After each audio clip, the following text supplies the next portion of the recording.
Hello good morning to everyone. सबसे पहले मकर संक्रांति के शुभ अवसर पे आप सभी को ढेरों सारे बधाई है। आज मकर संक्रांति है और इस मकर संक्रांति के शुभ अवसर पे आप सभी को अर्थात इस कॉमर्स वर्ल्ड के चैनल के माध्यम से आप सभी को ढेरों सारे बधाई है। आज हम लोग क्लास स्टार्ट करने वाले हैं। कुछ बैंकिंग से रिलेटेड कुछ टॉपिक है, उस टॉपिक पर डिस्कस करेंगे और समझेंगे इस टॉपिक का मीनिंग क्या है। तो खास तौर पे आज जो डिस्कस होने वाली है इस टॉपिक का नाम है नॉन परफॉर्मिंग एसेट्स अर्थात एनपीए। क्योंकि हम लोग जनरली बैंकिंग सेक्टर में अक्सर टर्म जो है एनपीओ को अक्सर सुनते आ रहे हैं कि एनपीए है क्या। तो आज हम लोग उस चीज़ से अवगत होते हैं कि एनपीए है क्या। तो देखिए, सबसे पहले मैंने यहाँ पे लिखवाया हूँ कि बैंकिंग सेक्टर में जो एसेट्स होती है, एसेट दो प्रकार की होती है जनरली। एक होती है स्टैंडर्ड एसेट्स और दूसरा होती है non performing assets. Standard assets को फिर से दो कैटेगरीज में बांटा गया, स्ट्रेस्ड एसेट्स और दूसरा रेगुलर एसेट्स। ठीक है, स्टैंडर्ड एसेट्स का मतलब समझिएगा जो इनकम जनरेट करते रहती है बैंकिंग कंपनी का, वैसे एसेट्स को बोला गया है स्टैंडर्ड एसेट्स। मतलब जिसका डिफॉल्ट विद इन 19 डेज के अंदर होती है उसको बोला जाता है स्टैंडर्ड एसेट्स। और इससे क्या होती है, बैंकिंग कंपनी का टाइम टू टाइम इससे रेवेन्यू जनरेट होती रहती है। और फिर फर्दर क्या है, स्टैंडर्ड एसेट्स को दो भागों में बांटा गया है। एक है स्ट्रेस्ड एसेट्स और दूसरा है रेगुलर एसेट्स। रेगुलर एसेट्स वैसा एसेट्स को बोला गया है जिसमें किसी प्रकार का डिफॉल्ट नहीं होती है, इसलिए यहाँ पे लिखा गया नो डीए। ठीक है, स्ट्रेस एसेट्स को फिर फर्दर 3 कैटेगरी में बांटा गया है, SMA 0, SMA 01, SMA 2, SMA 0, SMA 1, SMA 2।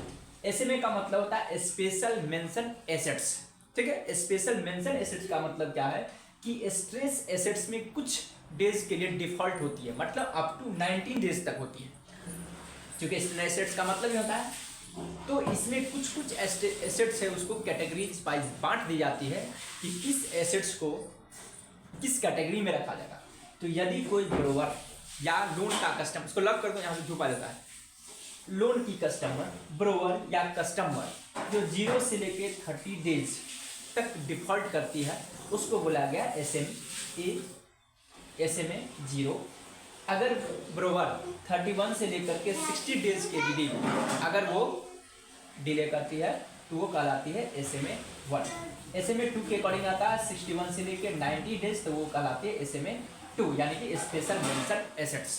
ठीक है, अब आते हैं फर्दर, जब ये 90 डेज से बियॉन्ड जाती है, जिस डेट को लोन और कोई भी इंस्टॉलमेंट का ड्यू डेट होती है, अगर उस ड्यू डेट से बियॉन्ड 19 डेज तक अगर वो बरोबर या कस्टमर लोन नहीं देती है, इंस्टॉलमेंट का अमाउंट नहीं रिपे करती है, तो फिर वो क्या हो जाती है, नॉन परफॉर्मिंग एसेट्स के कैटेगरी में चला जाता है। तो देखेंगे यहाँ पे नॉन परफॉर्मिंग लिखा है मैंने, बियॉन्ड 90 डेज या वैसा एसेट्स या वैसा लोन का अमाउंट जो बैंकिंग कंपनी को रेवेन्यू जनरेट करना बंद कर देती है, उसको बोला जाता है नॉन परफॉर्मिंग एसेट्स। या वैसा एसेट्स जो बैंकिंग कंपनी को रेवेन्यू जनरेट होने में असिस्ट कर देती है या रेगुलर रेवेन्यू नहीं जनरेट होती है, उसको बोला गया नॉन परफॉर्मिंग एसेट्स के कैटेगरी में डाला गया है। तो देखिए फर्दर फिर इसको भी 3 कैटेगरीज में बांटा गया है। पहला सब स्टैंडर्ड एसेट्स, डाउटफुल एसेट्स और तीसरा है लॉस एसेट्स। सब स्टैंडर्ड एसेट्स में क्या होती है, अप टू 12 मंथ तक यदि लोन का अमाउंट बकाया हो। डाउटफुल एसेट्स में क्या है, more than 12 month. Loss assets में अगर कोई ऑडिटर उस एसेट्स को आइडेंटिफाई कर देती है ये लोन का अमाउंट अब रिकवर होने वाले नहीं है, तो उस लोन की अमाउंट को लॉस एसेट्स की कैटेगरी में बैंकिंग कंपनी डाल देती है।